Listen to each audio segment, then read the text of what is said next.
Okay, let's go. Say hi, guys. Mommy, let's take. So, hi, guys. What's your name? Bibiel? Okay. So, this is her first swimming lesson. I think wala pa kami 20 minutes nagka-class or 30 minutes. And look at the progress. You know how to do the starfish, right? Oh, sige. Can you show to the ano? Ayan. So, she can do starfish float like this.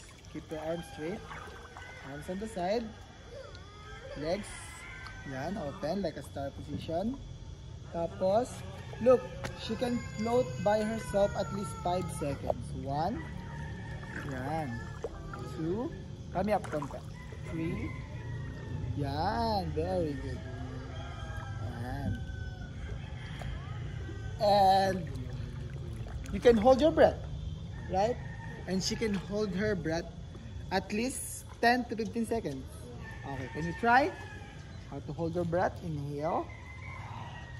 Head down. Go. 1, 2, 3, 4, 5, 6, 7, 8, 9, 10, 11, 12, 13, 14, 15. That's 15 seconds. So, she can hold her breath 15 seconds. And ito pa yung natutunan niya sa loob ng under 1 hour swimming class. So, you know Superman swim, right? So, Superman swim is arm in front. And then you apply the flutter kicks we practice kanina. Okay? So, hold ka muna dyan.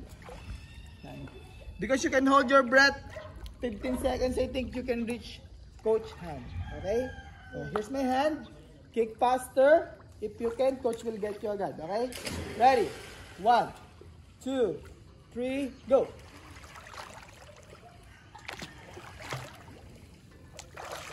Yay!